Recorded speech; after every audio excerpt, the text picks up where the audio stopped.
Hello and welcome guys, welcome to our YouTube channel fantastic study. तो दोस्तों, आज हम आपके लिए लेके आए हैं इतिहास के कुछ 20 बहुत ही महत्वपूर्ण प्रश्न जो बहुत ही इंपॉर्टेंट है और किसी प्रकार के गवर्नमेंट एग्जाम में ज़रूर पूछे जाते हैं। तो आज का जो हमारा 20 क्वेश्चन होगा वह हमारा इस टॉपिक के ऊपर होगा, हड़प्पा सिंधु सभ्यता 2500 ईसा पूर्व से 1750 ईसा पूर्व तक। तो चलिए हम अपना क्वेश्चन स्टार्ट करते हैं। हमारा पहला प्रश्न है, हड़प्पा सभ्यता का सर्वाधिक मान्यता प्राप्त काल है। मतलब जो हड़प्पा सभ्यता है उसमें का जो कौन सा काल है जो सबसे अधिक सर्वाधिक प्रसिद्ध है या जिसको मान्यता प्राप्त है, वह हमसे पूछ रहा है। उस काल का वह काल बताइए। तो वह काल है हमारा 2500 ईसा पूर्व से 1750 ईसा पूर्व तक।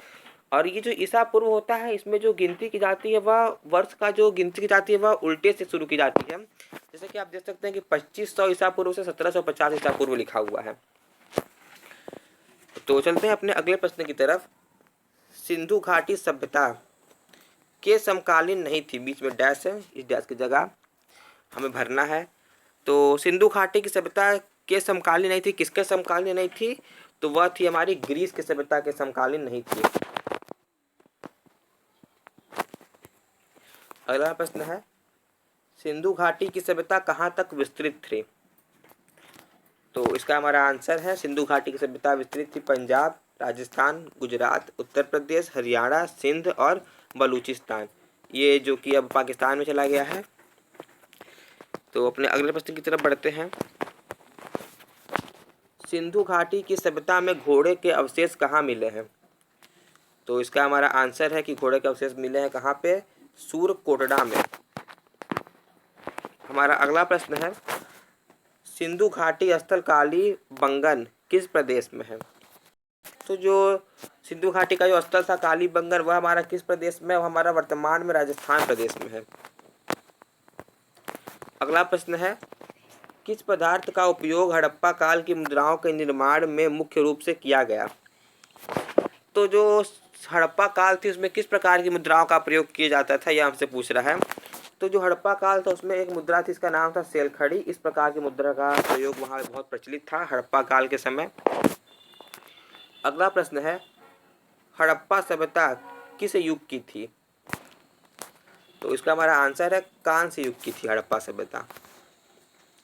अगला प्रश्न है, सिंधु घाटी की सभ्यता के लोगों का मुख्य व्यवसाय क्या था? मतलब जो सिंधु घाटी के लोग थे वो लोग किस कौन सा कार्य करते थे जिससे उन लोगों का खर्चा पानी चलता था, यह हमसे पूछ रहा है। शुद्ध भाषा में हम समझे अगर तो इसका जो हमारा आंसर है कि वो लोग व्यापार करते थे। और अगला प्रश्न है, हड़प्पा सभ्यता के निवासी थे। तो निवासी पूछ रहा है मतलब कि ग्रामीण थे कि शहरी थे, इस तरह से हमसे पूछ रहा है कि जो हड़प्पा सभ्यता के जो निवासी थे वह कहाँ के थे? तो वह हमारे थे शहरी। अगला प्रश्न है, सिंधु सभ्यता के घर किससे बनाए जाते थे? मतलब सिंधु सभ्यता में जो लोग रहते थे वो अपना घर किस चीज से बनाते थे? तो इसका हमारा आंसर होगा कि वह लोग अपना घर बनाते थे ईंट से, पक्का मकान वो लोग बनाते थे अपना। अगला प्रश्न है, हड़प्पा वासी किस वस्तु के उत्पादन में सर्वप्रथम थे? मतलब हड़प्पा वासी ने कौन सी वस्तु का उत्पादन सर्वप्रथम सबसे पहले किया था? उन्होंने कौन सी फसल या फिर कोई भी चीज़ ऐसा उन्होंने उसको सबसे पहले उगाया था या फिर उत्पन्न किया था? तो इसका हमारा आंसर है कपास। उन्होंने सबसे पहले कपास उत्पन्न किया था। अगला प्रश्न है, हड़प्पा सभ्यता का सर्वप्रथम खोजकर्ता कौन था?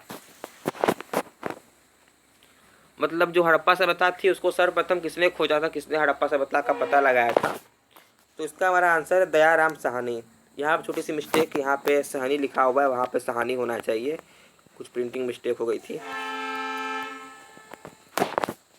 अगला प्रश्न है, सिंधु सभ्यता का पंतनगर बंदरगाह कौन सा था? तो आंसर है हमारा इसका लोथल बंदरगाह। अगला प्रश्न है, पैमानों की खोज ने यह सिद्ध कर दिया कि सिंधु घाटी के लोग माप और तौल से परिचित थे। यह खोज कहाँ पर हुई? मतलब जो हमने सिंधु घाटी सभ्यता की जो खोज की थी वहाँ पे हमने पैमाने को भी देखा था, तो उससे हमें यह स्पष्ट है कि जो सिंधु घाटी के लोग थे वह लोग माप और तौल से परिचित थे, वह लोग उसका प्रयोग करते थे। तो इसकी जो खोज की गई थी उसका स्थान हमसे पूछ रहा है, तो वह स्थान था हमारा लोथल। अगले के प्रश्न की तरफ बढ़ते हैं। हड़प्पा कालीन समाज किन वर्गों में विभक्त था? तो जो हड़प्पा कालीन जो समाज था वह 4 वर्गों में विभक्त था, जिसमें से पहला वर्ग था विद्वान, दूसरा योद्धा, तीसरा व्यापारी और चौथा श्रमिक। इन 4 वर्गों में जो हड़प्पा कालीन समाज था वह विभक्त हुआ था हमारा। अगला प्रश्न है, सिंधु सभ्यता का सर्वाधिक उपयुक्त नाम क्या है? तो इसका हमारा आंसर है हड़प्पा सभ्यता, जो कि सिंधु सभ्यता का सर्वाधिक उपयुक्त नाम है।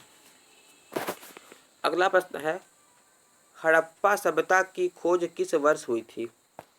तो हड़प्पा सभ्यता की खोज हुई थी हमारी 1921 ईस्वी में।